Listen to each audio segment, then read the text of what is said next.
राधे राधे सभी को। तो मेरा दिन आज शुरू हो गया था सुबह 3:30 बजे से।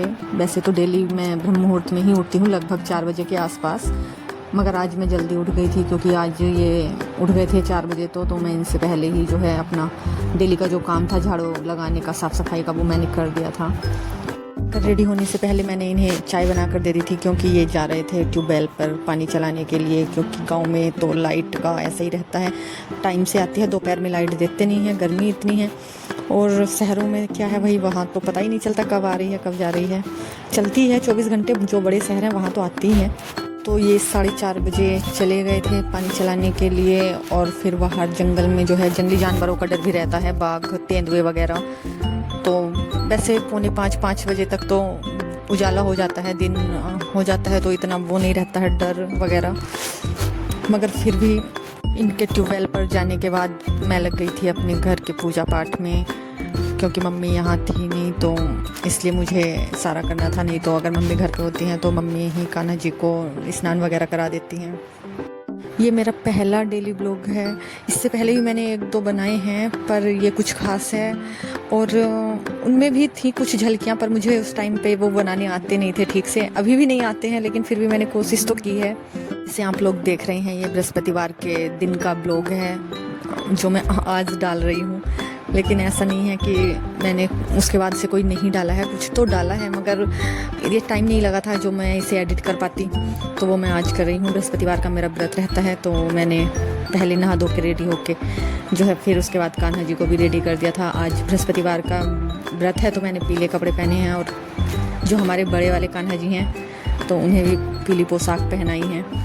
जो साइज़ में छोटे हैं वो दरअसल बड़े हैं, क्योंकि वो हमारे घर पहले आए थे, और उनके आने के बाद से ही हमारे घर में बहुत अच्छे से, मतलब हम जानते हैं, बरकत है, जैसा भी है, जो भी कुछ है वो सब उन्हीं का आशीर्वाद है। उसके बाद जो साइज़ में बड़े हैं वो हमारे घर बाद में आए हैं, और तभी से हम इनकी सेवा कर रहे हैं। पहले मैंने बृहस्पतिवार की अपनी कहानी पढ़ी, उसके बाद मैंने नाम जाप और हनुमान चालीसा का पाठ किया, फिर मैंने तुलसी माता को जल दिया, और जल देने के बाद सूर्य नारायण को लगभग मैं रोज़ ही जल देती हूँ। कोई दिन है जब मैं नहीं जा पाती, मुश्किल से, मतलब 8 अगर बज जाएँ तो उसके बाद मैं नहीं जल देती हूँ सूर्य देव को। पक्षियों को दाना डाल दिया था, पानी भी रख दिया था, गर्मी काफ़ी है, और उसके बाद मैंने सूर्य देव को जल अर्पित करके परिक्रमा भी कर ली थी। 1 बार या 5 बार तो परिक्रमा करनी ही चाहिए। और परिक्रमा करने के बाद मैं सीधा आ गई थी रसोई में, क्योंकि नाश्ते का टाइम हो रहा था, वो तो चले गए थे। चाय पीने के बाद आके पहले अन्नपूर्णा माता को प्रणाम किया, और फिर मैंने सबके लिए चाय बना ली थी, सबको चाय दी, और फिर मैंने भी चाय पी। और चाय पीने के बाद सबसे पहला काम था रूम सेट करना, तो कमरे में गई और अपना रूम सेट किया। उसके बाद मैं रील देखने लगी थी, और कब 5 मिनट की जगह 15-20 मिनट आराम से निकल जाते हैं, पता ही नहीं चला। फिर जो है अपने बेटे का पलंग भी सेट किया। उसके बाद फिर मैं लग गई थी अपने और बाकी के कामों पर, जो बहुत सारे काम पड़े थे। तो उससे पहले मैंने सोचा कि अपना राधा नाम जाप का जो रजिस्टर है भाई, पहले उसे पूरा कर लेती हूँ, जो मैं डेली ही करती हूँ। कभी दिखा पाती हूँ शॉर्ट में, कभी नहीं भी दिखा पाती। लॉन्ग वीडियो में तो दिखा दो, लेकिन शॉर्ट में लंबा हो जाता है, 1 मिनट के शॉर्ट में नहीं दिखाया जाता, तो स्किप कर देती हूँ।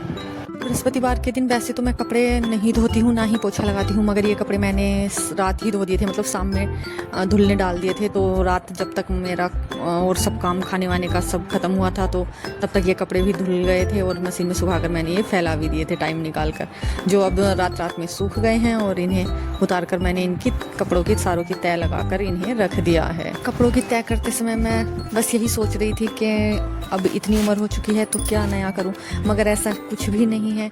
उम्र का और सपनों का कोई तालमेल नहीं है, इसमें आपस में कोई समानता नहीं है। बस कोई नया काम शुरू करने की देर है, मज़ा आने लगता है करने में। बस फिर क्या था, जो मैंने शुरू किया है मुझे भी अच्छा लगने लगा है, और अब अच्छा लगता है, और अब मज़ा भी आने लगा है। और जो अपने शौक़ और सपनों की बात हो, तो आदमी उसके लिए तो टाइम निकाल ही लेता है, अपने कितने भी बिजी रूटीन से, कुछ भी करना पड़े, कैसे भी करना पड़े, उसके लिए तो समय निकाल ही लेते हैं। तो वही मैं करती हूँ। बस 35 के बाद लाइफ ख़त्म नहीं, शुरू होती है। क्योंकि हमारे पास एक सबसे बड़ी जो ताकत है उम्र की हमारी, और उसी के साथ साथ हमारा तजुर्बा, यानी कि हमारे पास एक एक्सपीरियंस होता है। और जो ज़िंदगी में उतार चढ़ाव हम देखते हैं वो सब रहते ही हैं, उसके जो अनुभव रहते हैं साथ में। 20-25 साल तक हमारे पास जोश तो होता है पर अनुभव नहीं, और 35 के लगभग हमें अनुभव आ जाता है। और यहाँ तक आते आते हम सही गलत की पहचान करना सीख जाते हैं, आदमियों को परखना सीख जाते हैं, और साथ ही भविष्य से जुड़े, बच्चों के भविष्य से जुड़े कठिन फैसले भी इसी उम्र में आसानी से ले सकते हैं। ये शब्द बोलकर थोड़ा इमोशनल हो गई थी, क्योंकि अपने बेटे को इस बार हॉस्टल भेज दिया है तो याद आ गई थी, बस इसीलिए थोड़ा चुप हो गई थी। बातें करते करते टाइम का पता ही नहीं चला कब आगे निकल गई। खैर, मेरा दोपहर का खाना बनकर रेडी हो गया था, और मैंने आज कान्हा जी के लिए मूंग की दाल की खिचड़ी बनाई थी, जो कि सात्विक थी। अगर मुझे ऐसा कुछ बनाना होता है घर में तो मैं कान्हा जी के लिए या तो खिचड़ी बना देती हूँ तायरी, या फिर मीठे में कुछ बना देती हूँ। और ये जो अब खाना मैं पैक कर रही हूँ खेत के लिए, ये सबका खाना मैं लगा दूँगी फटाफट से। खाना ट्यूबवेल पर ही जाएगा, आज खाना खाने वो घर नहीं आने वाले हैं, क्योंकि और भी काम था। अब लाइट तो नहीं आ रही है, लेकिन फिर भी वो आज घर नहीं आए हैं। खाना पैक कर दिया है और जल्दी से मैं फिर अपनी पूरी रसोई समेट दूंगी, क्योंकि फिर इस टाइम धूप इधर से घूम जाती है तो विंडो से धूप आती है और बहुत ज़्यादा गर्मी लगती है, रसोई में रुका नहीं जाता है फिर गर्मी में। पापा जी को खाना खाने के लिए बोल दिया है, फिर वो खाना खा के उनका खाना लेके जाएंगे, और फिर उसके बाद मैं अपने और कामों में लग जाऊंगी। तो खाना पैक कर दिया है, और पानी की ठंडी बोतल भी जो है, फ़ोन आ गया था कि साथ में रख देना, तो मैंने वो भी रख दूंगी साथ में।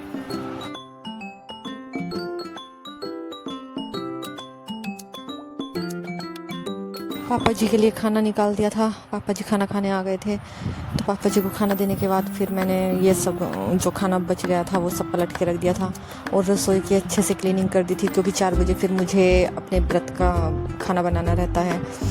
और मैंने कपड़े तो बदल लिए थे, क्योंकि मुझसे साड़ी में फिर इतना सारा काम जल्दी जल्दी हो नहीं पाता है, और गर्मी भी बहुत है।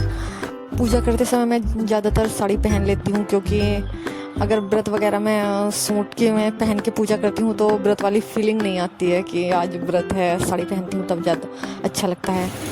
काम करने के बाद फिर दोपहर में मैंने रेस्ट कर लिया था, और उसके बाद फिर जब सो के उठी थी तो फिर मैंने अपने लिए बना दिए थे ये बेसन और आटे के मीठे पराठे, क्योंकि मैं इसमें मीठा भोजन नहीं करती हूँ। थोड़ी सी मिला ली थी हल्दी भी। तो पहले मैंने गाय के लिए पराठा बना दिया था, और उसके बाद कान्हा जी को भोग लगाने के लिए भी बना लिए थे। पहले मैं कान्हा जी को ही भोग लगाती हूँ। उसके बाद गाय को दे के आई थी, बाहर भी बहुत गर्मी है, और गाय को देने के बाद फिर बाद में मैंने कर लिया था, सबको चाय बना कर दी, और साथ में मैंने भी चाय ले ली थी अपने लिए भी, क्योंकि मीठे पराठे ऐसे खाए नहीं जाते हैं दूध या चाय से, तो मैं दूध तो लेती नहीं हूँ, तो मैंने चाय ले ली थी।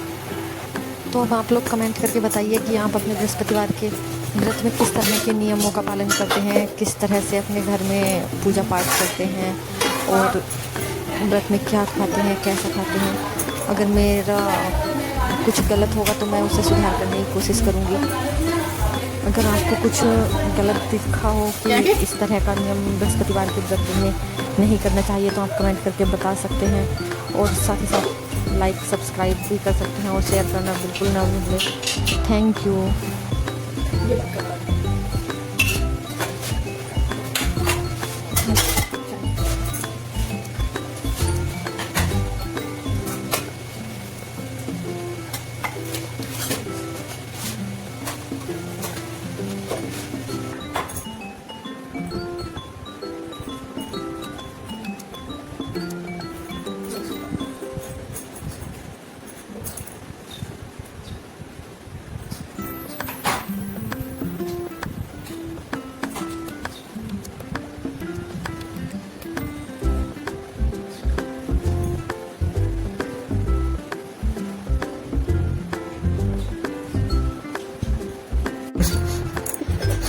और पराठा खाते हैं,